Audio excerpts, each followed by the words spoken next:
Hello and welcome to the Best Football Show. I am Brian Baldinger. I'm here nearly every day, kind of winding things down right now, visiting some mini camps.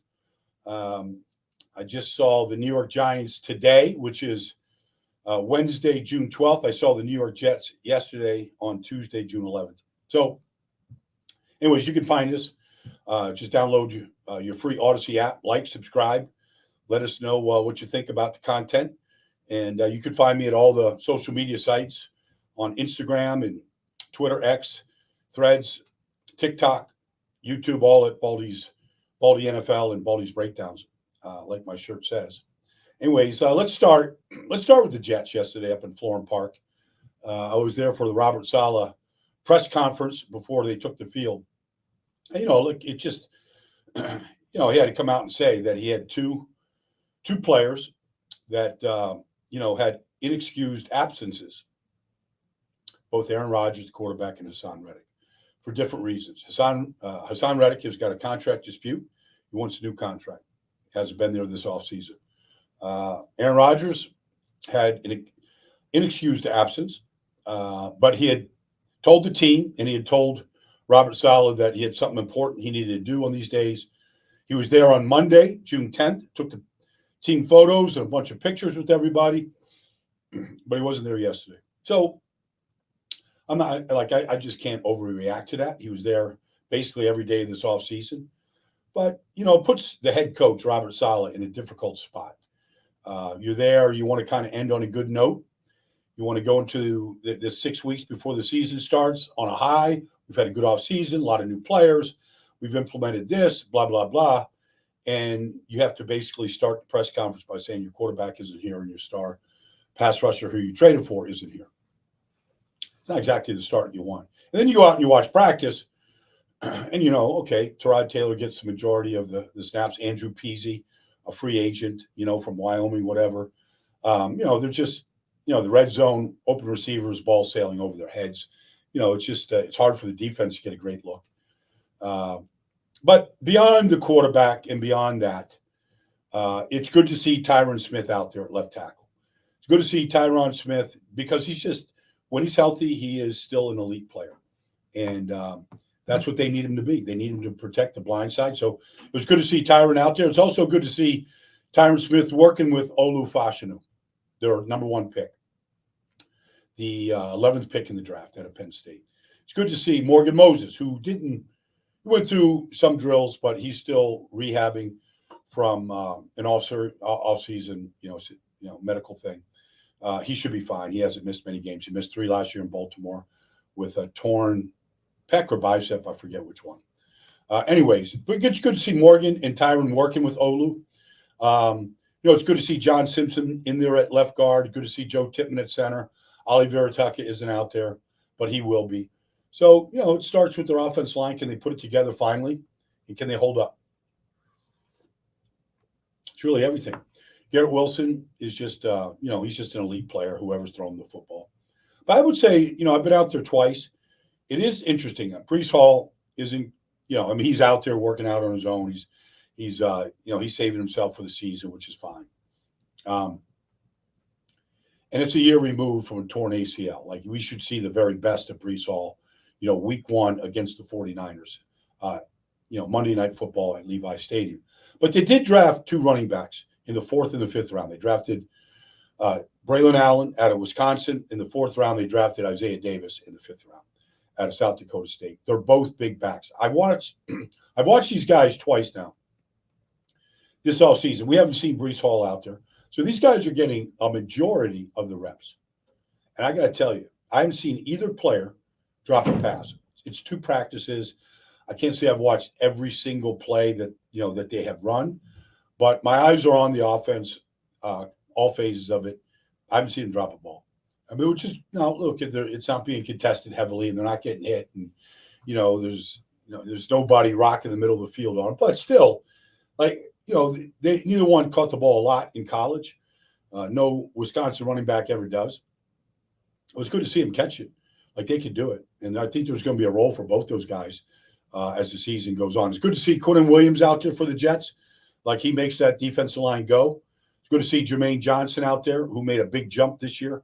Looking forward to see Jermaine at Von Miller and Max Crosby's Sack Summit in Las Vegas at the end of the month, because I think Jermaine Johnson has a chance to be a Pro Bowl player. Like, he has that type of ability. And he had that at Georgia. He had it at Florida State. He had a big jump last year. When you want to see a player make a jump, Quincy Williams and C.J. Mosley are the two inside linebackers. They played nearly every snap last year. They're just a dynamic duo, and they were both out there yesterday. It was good to just see them just run and play. They're really good. And then, Sauce, DJ Reed, Michael Carter, those three guys literally do everything together. They're on the field together. They come onto the field together. Like, they're just united. There's one player they drafted, Quintez Stiggers.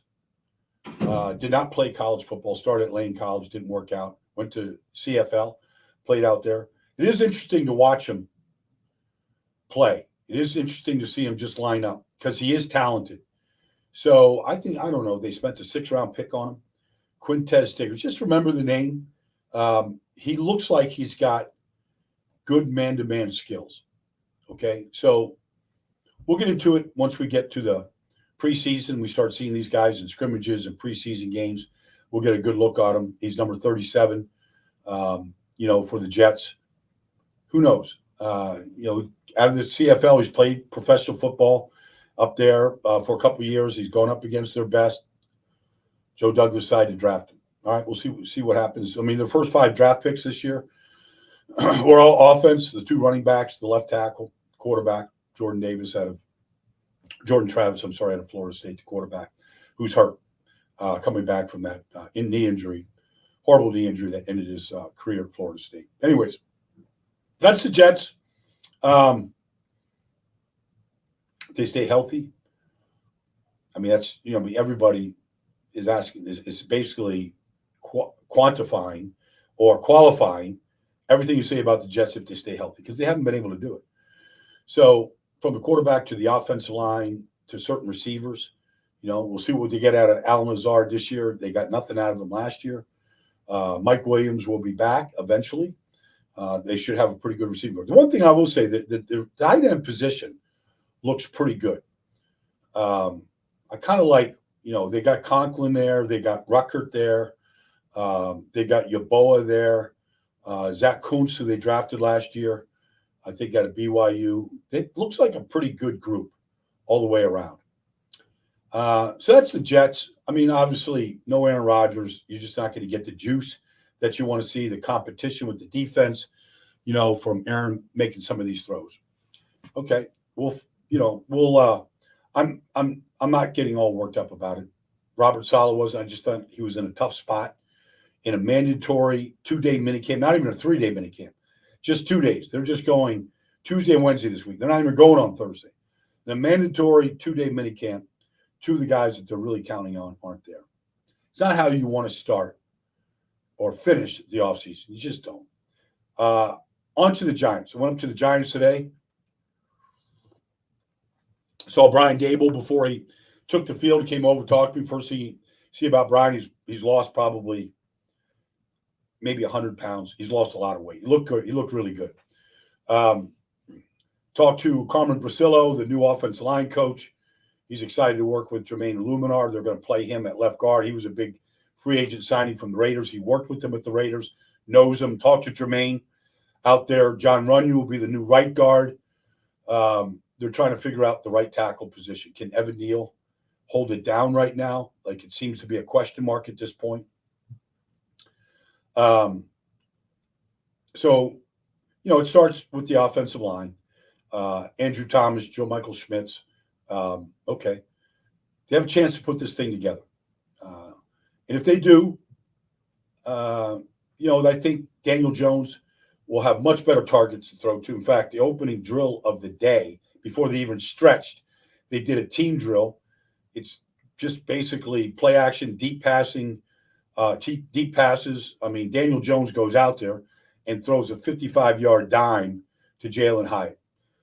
So you look at the receivers, and, there's Jalen Hyatt, Malik Neighbors, Wandale Robinson. Not bad. Daniel Baldinger drafted a nice tight end out of Penn State. They got Motor Singletary at running back. I mean, they can line up. They look pretty good. They look pretty good. Daniel Jones didn't take all the drills. Drew Lock did. Daniel Jones, though, does not go out in the field with any kind of a knee brace on from that torn ACL. He's got a sleeve, just a rubber sleeve on, going through all the paces with Mike Kafka, the offense coordinator. So the offense, there's question marks. Right tackle, how are they going to get that done? What are they going to do there? Can Evan Neal still coming back from an ankle surgery? Can he hold that down? And can they be good at guard with Illuminar and Runyon, the two big free agent signings? Defensively, new defensive coordinator. But it's good to see Brian Burns out there and Kayvon Thibodeau and, Sexy Dexter Lawrence inside. I think they've got question marks at the three technique defensive tackle position. We'll see if Phillips can hold that down, what kind of depth they have there. Jordan Riley was a guy they drafted out of Oregon last year. 7th round pick, maybe, showed some promise. Big body. Looks like might be more of a backup to Dexter Lawrence inside. They should be better up front, though, on their defensive front. There's no question. Burns and Thibodeau, Lawrence, that should be pretty good. Bobby Okereke was a great player last year. He was exactly what they needed and what they wanted, a true Mike linebacker. It looks like McFadden probably gets the upper hand to play next to him, but they've got other candidates in there that they'll compete with. The question marks really is in the secondary right now. You got Deonte Banks coming off his rookie season. He was solid.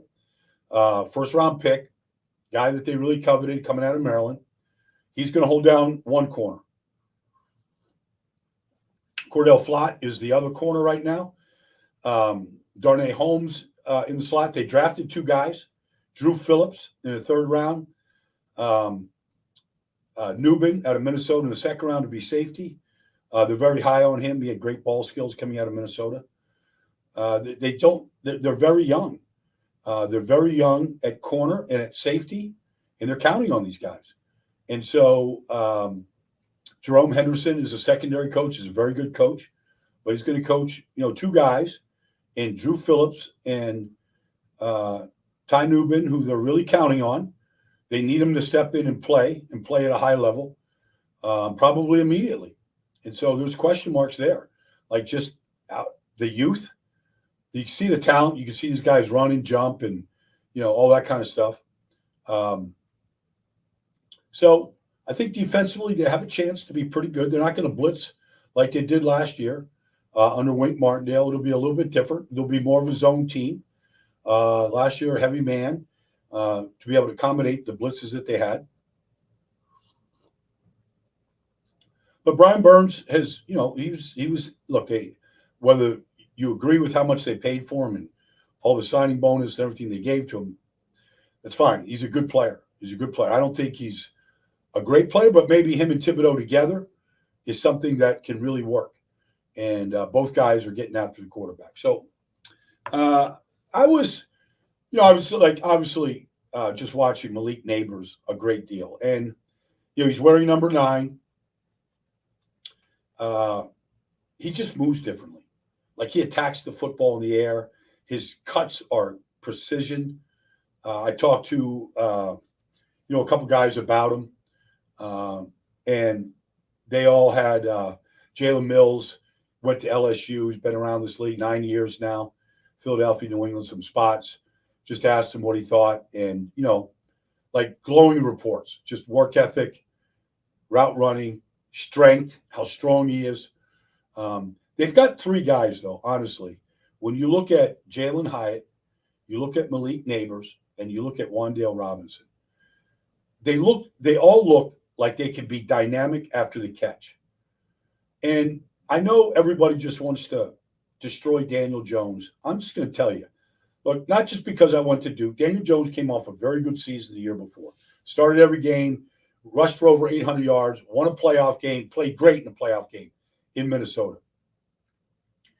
I don't think any quarterback would have been good behind the broken offensive line that he had to play behind last year and eventually got hurt. I mean, Andrew Thomas got hurt on the opening drive of the season. He was their best offensive lineman. A month later, John Michael Schmitz got hurt. Saquon got hurt for 3 or 4 weeks. Like the thing fell apart quickly. And so, it's just, people at the Giants today were asking me, how do you evaluate this team? What do you think? What do you think? And I'm like, it's impossible to evaluate certain positions if other positions aren't good. You can't evaluate quarterbacks if your offensive line is broken like it was last year. I want to see Daniel Jones play. His third year in the system, he knows the system. He knows the checks. Like, he's got that down. Now, I'm sure they're going to add new wrinkles this year with Malik Neighbors in there. You saw a bunch of hit screens to him, just getting the ball in his hands. You see the burst. Do they need a big back? Yeah, they need a big back. Do they need a 3-technique defensive tackle? Yeah, I'd be shopping. They get some money back from Darren Waller's contract. They got some money to spend. Look for them to make some moves here. Waiver wire between now and the start of the season, just to fill some gaps. But I want to give Daniel Jones like a fresh start. Let him give him a fresh start. I just can't destroy him like the way I know other people want. We need a quarterback. All right. Maybe they do. But I want to see what he can play behind it. Let's hope it's a competent offensive line. And they can at least block the guys up front. They surrendered 85 sacks to DeVito and Terod and to Daniel Jones last year. Like, nobody's going to survive 85 sacks. No up quarterback is. So let's just see what happens in his third year in this system. Anyways, that's the Jets and Giants report. I'm going to head down to Baltimore tomorrow. I'm really anxious to see Lamar in his final mini camp and some of the additions that they've made, including new defense coordinator Zachary Orr. Anyways, look forward to talking to you soon and kind of giving you that report as we head into the off season, the 6 weeks before we fire up the engines. Thanks for joining me on the Best Football Show.